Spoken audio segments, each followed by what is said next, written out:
Hello, my name is Blessing Mandipir, and of course, I'm a motivational speaker and a speech coach. I have been privileged at least to work with so many executives in the industry in terms of coaching them to appreciate the value of good communication skills, something that I've been doing in the last 5 years, starting from 2012.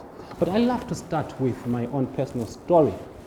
I went to Cranbourne Boys High, and that's where I learned in terms of my high school. I used to stay with my grandmother, who was a domestic worker. She worked for a lady called Mrs. Knight, and for over a decade she took care of me. She used to look after me, and after I wrote my O-levels, my grandmother decided to chase me away from home as a result of failing my O-levels. And I ended up looking for a job because I had not passed my O-levels. In fact, I tell people that I had 2 C's, 2 D's, 1 E, and a U. Now, there's no shame in me telling this story because of the type of a person I have become today as a result of learning a couple of things that have got to do with life. So when I got chased away from home, I started looking for a job, and the type of work I got was to become a gardener.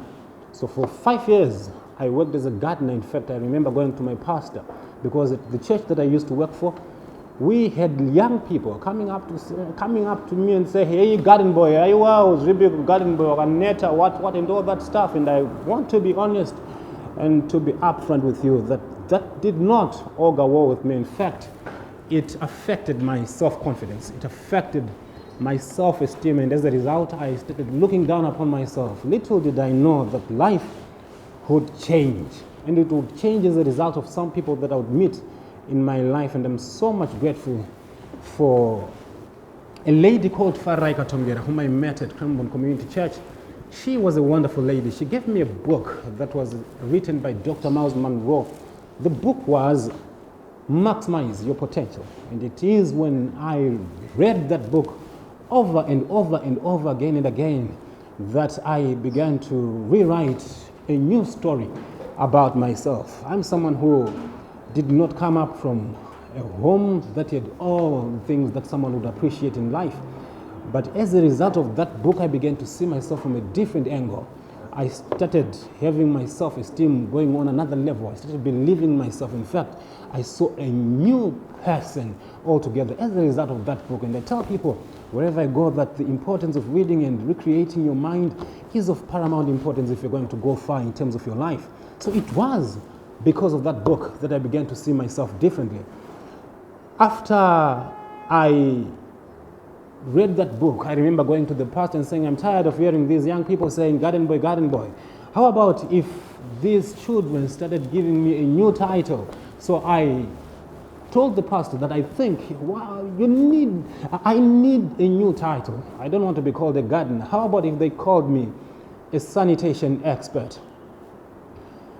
I tell people as a result, the fact that when you don't respect your title, when you don't respect what you do, when your title actually demeans you, you're not going to be effective in terms of what you do. So as a result of being called a sanitation expert, I began to change the way I also looked at myself, the way I looked at the work that I was doing at that point in time. I started loving my work even more. I started respecting the work that I was doing, and as a result, I became more productive. So how you see yourself is a direct impact on how you perform in anything. I then graduated from being a gardener to being a messenger. I remember working for a gentleman who was in the business of computers here in town. And for about 6 months or so, I worked as a messenger. After that, a certain lady saw me and said to me, "Blessing, I remember you doing your A-levels by yourself at Cranbourne Community Church, and you may not have come out well, but I think there's an opportunity at Gateway Primary School to become a teacher. Would you love to take this?" I said yes, because I loved talking. I loved making a difference in the lives of so many other people. So I said, yes, I'll be willing to take the opportunity. So I got an opportunity to go to Gateway Primary School, and there was Mr. Rickbeck, who was the headmaster for that school. Mr. Rickbeck said to me, "Blessing, we don't usually take children that come from B schools," because remember, I had gone to Cranbourne Boys High, but he said there's something different about you. I think there's something special about you, and I'll give you an opportunity at least to teach in the next 1 year or so. So I got myself a contract to teach at Gateway. So again, I found myself teaching something that I never expected to happen in my life. And there I met people that had gone to these posh schools, elite schools. Talk about your Falcon, talk about your Peterhouse, your St. George's. And I found myself in the midst of this type of people. And I remember very well again the types of clothes that I used to have. I only had one trousers, a black one. Have you ever ironed the trousers to such an extent that it loses its color because of ironing it over and over and over and over again and again until, hey, rakupenya trousers, kupenya. And this lady said to me, come to my office. So I went to her office. Her name was Mrs. Shoko. I went to her office. She looked at me. She said, tell me your story. I told her my background. I told her that I was an orphan. I had lost my parents a long time ago, and I used to stay with my grandmother. And of course, I again failed my O-levels. So I told her my story, and she said, I will go and talk to my husband. So she went and spoke to her husband, who was the CEO of Century Bank, Mr. Gary Shoko. I'll never forget this man because he also made a huge contribution in my life. After about 3 days, Ms. Shoko came up with great news. She came with a suitcase that was full of brand new clothes. My goodness, when I looked at myself putting on a shirt written boss right here, I saw a different man altogether. I could not believe that this was me with a tie, and and all that. My goodness, I saw a different human being as a result of the type of clothes that I was putting on that day. Ladies and gentlemen, it's important to take good care of you. I didn't believe that I looked this handsome.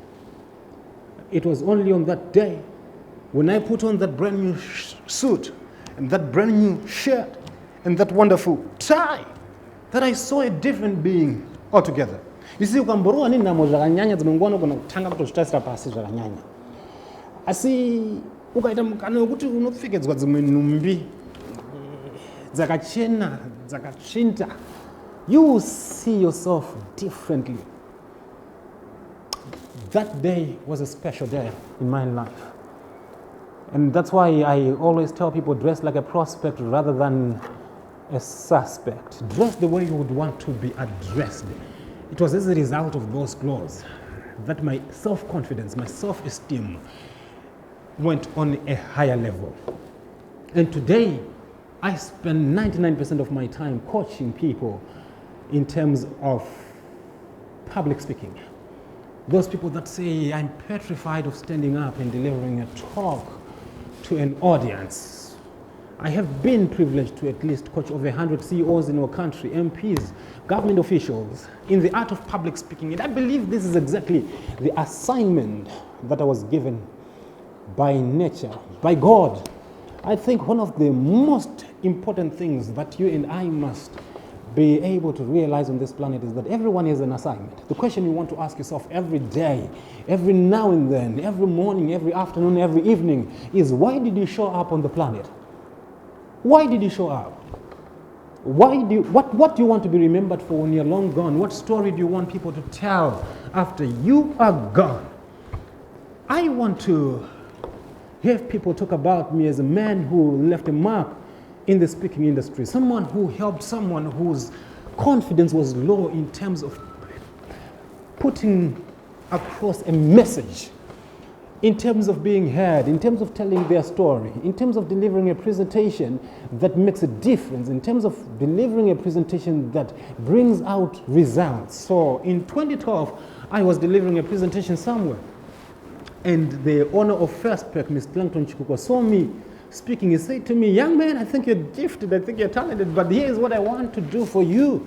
I want you to go to South Africa Centre Convention Center to watch some of the international speakers that we have on the planet. I had the privilege of going to South Africa for 2 weeks to watch these international speakers. I had an opportunity to watch Les Brown speaking. I had an opportunity to watch Robert Kiyosaki, who wrote the book Rich Dad, Poor Dad, speaking. I had the opportunity of watching T. Harv Eker speaking, 12 international speakers. And as a result of that experience, when I came back, the owner of Facebook said, you coach me, and after you've done that, I'll pass on my young child also to be trained by you. And I did that. And he said to me, if you do a good job again, I'm going to at least tell 2 CEOs that you must coach. And when that happened, having been referred to 2 other CEOs that I trained as a result of one man who believed in me to say, Blessing, I think you have the capacity to coach and help people in the public speaking arena. I did that, and as a result, I have been privileged to coach over 100 CEOs in the last 5 years. Your government officials, your executives, this is where I spend 99% of my time working on public speaking issues, helping people to master the craft of public speaking. And I want to let you know that a lot of people have the fear of speaking in public. In fact, they say in life, there are 3 fears. The number 1 fear on the planet is the fear of dying. People are afraid of dying. The number 2 fear is the fear of public speaking. But the 3rd fear is the fear of dying while speaking in public. You must know that these are things that all of us can learn. We can unlearn the fears. We can bring in new habits within ourselves. We can cultivate new habits within ourselves to make sure that we conquer the fears of standing up before a crowd to deliver a presentation. What is it that is holding you back? I didn't know that I had the capacity to do what I do today, but one man made a huge difference in my life. This man, I always talking about him, Mr. Lincoln Chikuka, who made a difference in my life. He believed in me, and I want to tell you that it's important for you to believe in yourself. If ever you are going to make a difference, if ever you're going to be successful in this life, where a lot of people are complaining and grumbling and murmuring and saying all sorts of words pertaining to their visions, pertaining to their lives, looking down upon themselves as a result of their background, where they have come from, I want to let you know that, hey, you can change your story. You can change your story if you change the way you think. Maybe this is why Les Brown had to say, all of us are self-made, but only the successful will admit it. The question you want to ask yourself is, what kind of habits are you instilling within you? What kind of things are you doing today to make sure that your tomorrow will be different? Who are the people that are surrounding you? Are they adding value in your life, or they are actually subtracting value in you? You see, there are some people that are not good for you. I talk in my book, Dazzle Your Audience. I talk about people that I call energy vampires.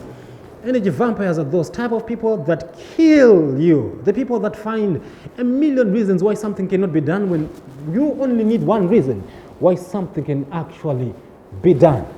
You want to surround yourself with people that are going somewhere. People that are insanely aggressive about their visions, about their purpose, about that which they want to achieve. Are you surrounding yourself with the right people? Are you surrounding yourself with the right books? I want to ask you a question. In the last 6 months, what have you done to make sure that your next 10 years will be different? Your next 5 years, your next 20 years will be different? What kind of software are you instilling in your mind to make sure that your life will be different? You want to take personal responsibility for your life. Run away from the blame game. Run away from complaining and murmuring and saying, the reason why my life is not going in the direction I would want it to is because of my background. It's because I failed my all levels. Who didn't fail? I also failed my all levels. In fact, I tell people that I come from the University of Life. I didn't graduate from the University of Zimbabwe or from Midlands or from NAST or from Harvard. No! I graduated from the University of Life. How did I do that? I learned from Brian Tracy that if you read one book a week, in 4 weeks you would have read 4 books Now, a year has got 52 weeks. And if you read 52 books, because a year is 52 weeks, it means you have read 52 books. Did you know, according to the University of Pennsylvania in America, that 52 books are equivalent to a doctorate? Ladies and gentlemen, the man you're seeing today is a doctor. How did I do that? I learned from the who is who on the planet Earth to take responsibility for my own life and not wait from some university to endorse me and say, because you've been here for the last 4 years, therefore we give you a university degree. I graduated from the University of Life, and I'm telling you, you can take responsibility for your life. Don't wait for someone to endorse you. You can qualify yourself. You can become a great man in terms of that which you want to achieve. Don't wait for an endorsement from some university. There is nothing wrong from being endorsed by the University of Zimbabwe or Midlands or Harvard. There is nothing wrong with that. In fact, it's a bonus. It's a great thing. But more than that, you want to take personal responsibility for your own life and be the person you have always wanted to be. No excuses. My mentor is always telling me, Blessing, it's excuses or results. And guess what? No one was ever celebrated for excuses. Let not your background diminish you. Let not your background suggest that you will never become anyone. Rewrite your own story. This is Blessing Speaks. It's been an amazing experience. Muzukuru wangu yatawanda. I am done. See you at the top. For these and other stories, visit our website www.263chat.com. Follow us on Twitter @263chat and like our Facebook page 263chat.